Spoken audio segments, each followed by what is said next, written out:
morning! Kamusta kayo? Sino yung mga ano rito? Lahat leaders na? Sino yung first timers? Yun, dami rin ha. So, first of all, congratulations sa Royal Emperors!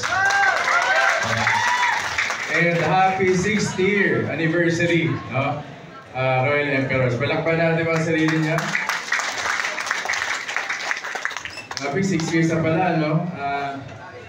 Parang kailan lang, no? So, naalala ko dati, si Chris.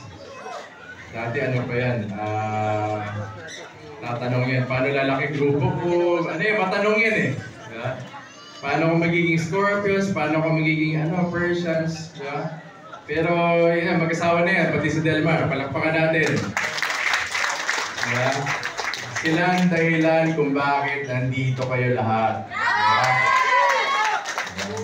And ang Royal Emperors ay isa sa pinakamalaking grupo dito sa UNO. Lalo na yung pandemic. Nako, grabe yung mga check ng mga leaders na yan. Tama ba? Diba? So maganda rito, di ba, sa company natin, nag-pandemic, di ba, ibang company, nawala na. Tama ba yan? Di ba? Pero yung kumpanya natin, nag-adapt, nag-adjust, lalong lumakas. Diba? Ngayon naman, bumalik na sa dati, di ba? Face-to-face naman, mas lalo na rin lumakas ngayon, di ba? Kasi combination na ng online and offline na yung market natin, di ba? So, sabi ko nga sa mga members, leaders ng UNO, well, ang UNO halos magdadalawang dekada na. Tama ba yun? Di ba? Parang kailan lang, no? Kaya medyo dumami-dami na yung puti sa buhok ko, di ba? Nag-start ang UNO, wala pa ako 30 years old noon, nag-start ang UNO, di ba? Pinutap namin to with the vision na, siyempre, maraming magiging milyonaryo dito. Lahat yan, nasa drawing board pa lang yan, di ba? Maliit na office, sa Ortigas, yung products, ilan pa lang, di ba? Glutathione, VCO, yan yung mga unang produkto natin. Pero ngayon, di ba, napakadami natin produkto, tama ba yun? Di ba? And nandito na tayo sa napakagandang office natin. Di ba? So, sa mga nag-uumpisa, normal lang yung trials, tama ba yan? Yes. Diba? Lahat yan dinaanan namin. Kahit kaming owners ng company, before nag-networking kami, dinaanan namin lahat yan. Di ba? Naiinjan, di ba? Pinangakuan, di ba? Tapos tinaguan. Tama ba yan? Familiar ba yan? Di ba? Pero dito sa industriya natin, di ba? Or in any business, di ba? Ang kailangan lang natin is ituloy mo lang. Diba? Whatever, diba? Struggles, diba? Or hadlang. Importante dito, gawin mo lang yung sistema ng negosyo. And I'm sure, diba?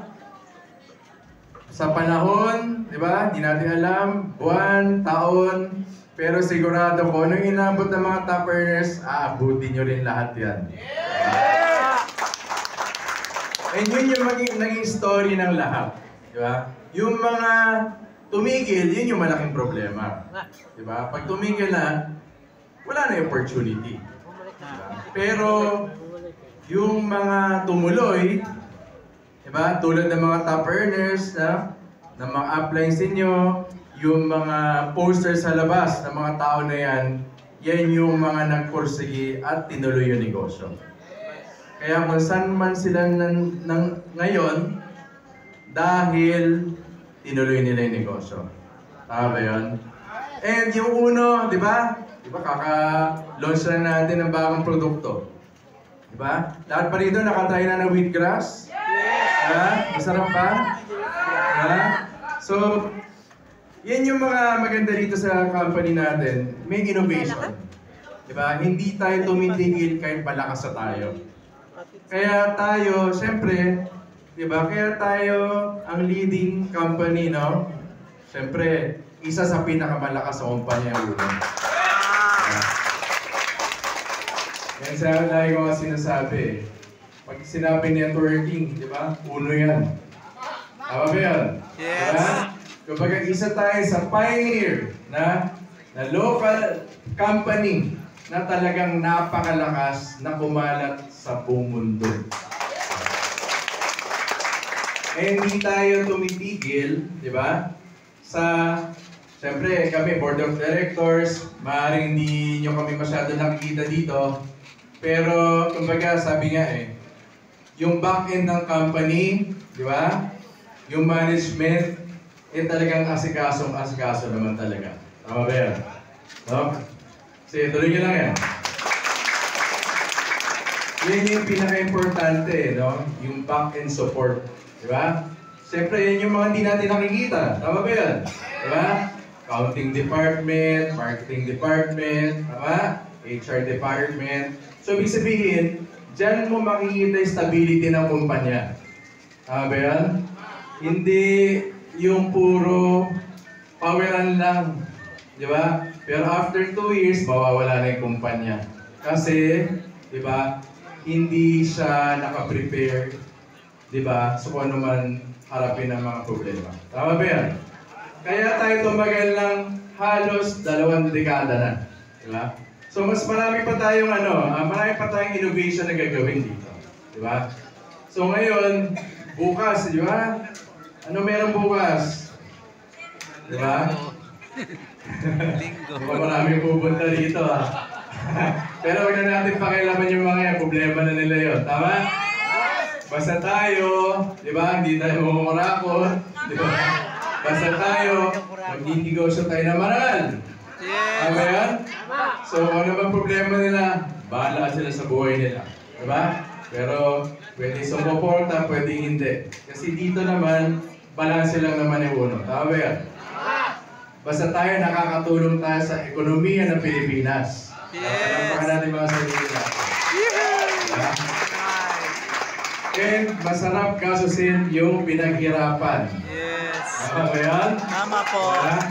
So, di ba, baka kasi, kaya ako sinasabi ito, siningit ko kasi baka mamaya may mag-aral na engineering.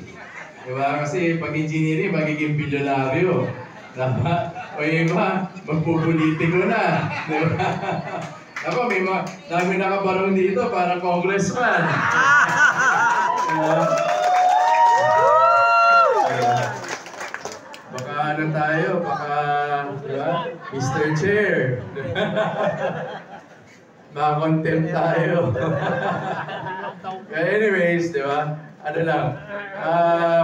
Importante, di ba? Yun yung maganda dito sa negosyo natin. Di ba? Ilang presidente na yung dumaan, di ba? Nandito pa rin yung uno. Tama ba yun? Di ba? Tama ba? Anong administrasyon, di ba? Di ba? May Duterte na, meron ng Noynoy, di ba?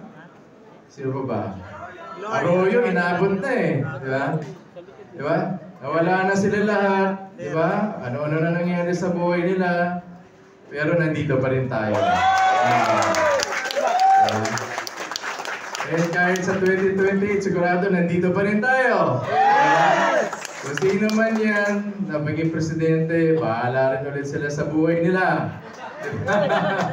Diba? Pero, siyempre,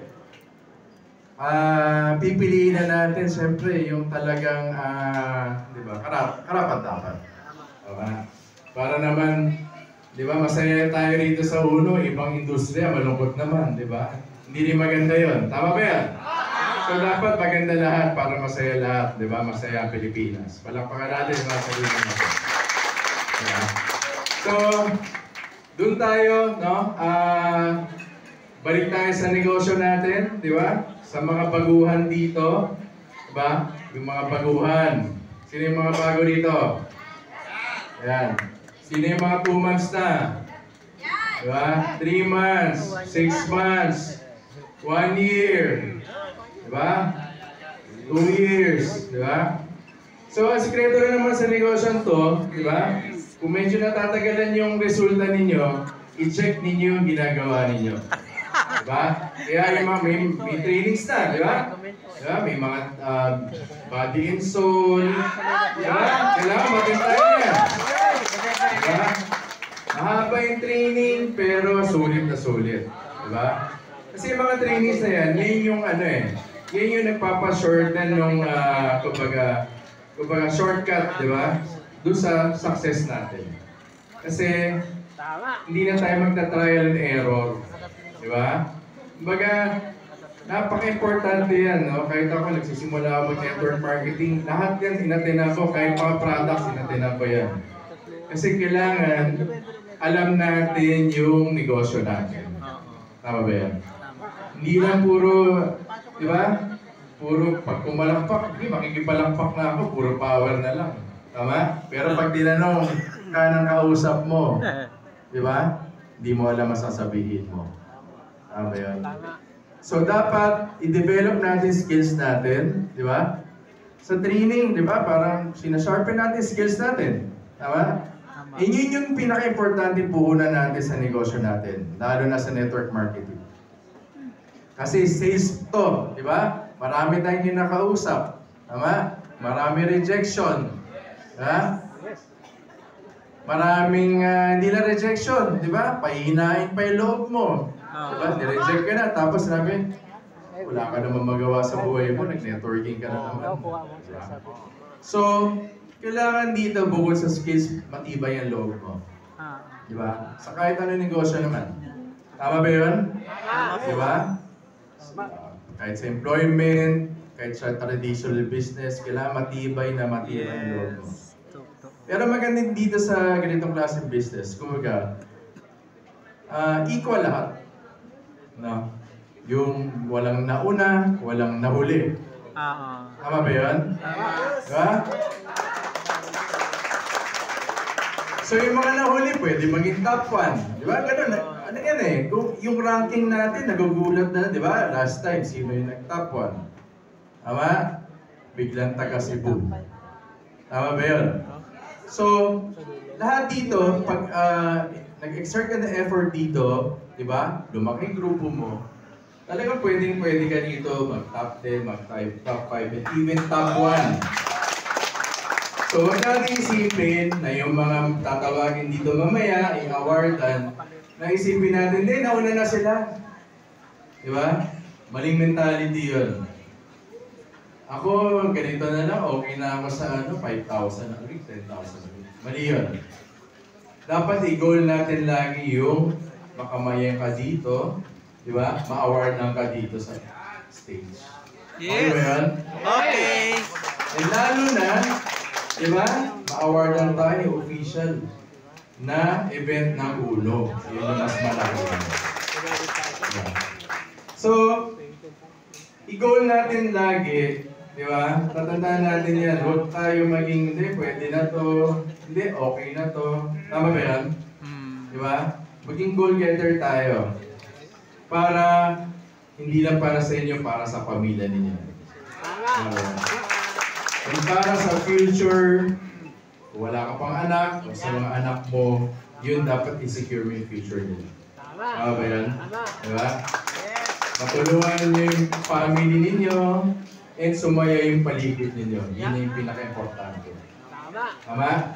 So kung maraming negative sa labas, so dapat tayo magsimula ng positive naman na environment. Diba? Sa labas, puro galit mga tao, walang pera, galit sa ganyan, mababato ng ganyan. Tama ba yun? Diba? Kasi, hirap ka sa buhay. Tama ba yan? So, dapat umpisahan natin dito sa atin na manghawa naman tayo ng good vibes naman. Yes. Okay ba yun? Yes po. Diba? Kasi napaka-iksi ng buhay para maging masungit. Yes. Pag masungit ka, tatanda ka. Yes. Pag masungit ka, papangit ka pa. Ah. Wala ka ng pera, pangit ka pa, paano yun? So, Ayan si Sir Christopher. yun yung sinasabi ko lagi, no? Pag magaang ang buhay mo, di ba? Pag magaang ang buhay mo, definitely yun sa paligid mo, lahat masaya yan. Tama ba yun? Pero bago ka pumunta dun sa estado na yun, paghihirapan mo muna yan. Tama? Sabi ko nga eh. Kasi usually, kahit anak ko, lalo na yung mga bata ngayon, baklase yan. Di ba? Alam niyo yan, di ba? Yung mga may ano na dito. Gusto nyo mga shortcut. Di ba? Gusto nyo na after 2 months, ginawa nila, mayaman na sila after 2 months. Di ba? Yan, tinodo ko na lahat eh. Wala talaga eh. Tama ba yan? Tama. So, ibig sabihin, yung ganong mentality, mali yan. Ako, lagi ko sinasabi. Diba? Hindi ganong kabilis. May proseso yan. It will take years. Kahit lahat ng technology nandito na, ganon pa rin yung proseso na yung tingin ko. Tama ba yan? So, dito, legitimate business to ang pinapasok ninyo. Tama? Or nakapasok na kayo. So, meron bang negosyo na, di ba? Konting effort lang, milyonaryo ka na kagad. Walang ganon. Pag meron ganon, scam yan. Di ba? Pag meron ganon, nakurakot yan. Tama ba yan? Tama? Pero lahat yan may consequence. Tama? O di kulong lahat yan. Tama ba yan? Di ba? May billion ka nga, kulong ka naman, sira pa pangalan mo. Sa pinaka-apo-apuha mo, sira na yan. Hindi worth it. Tama? Diba? Pag tama yung ginagawa mo, makakatulog ka ng mahimbing. Kasi yung peace of mind, yan yung pinaka-importante. Tama yan? Yes! So, yung basic na yun na pinaghihirapan, dun tayo mag-focus. Diba? Follow the system. Sinasabi ko, may trainings. Follow yung system na yun. Definitely maabot mo yan. Na smooth, wala ka na sa kasama. Okay ba yun? Diba? So, kaya ko sinasabi to, actually, network marketing ano yan, mahirap yan, pero very rewarding yan pagka na-establish mo ng maganda yung grupo mo. Diba? Like yung iba dito, talagang kahit wala sila, nag-abroad sila, 2 weeks, 3 weeks, pagbalik nila, yung check-in nila, ipon yan. Hindi titigil yan. Okay ba yun?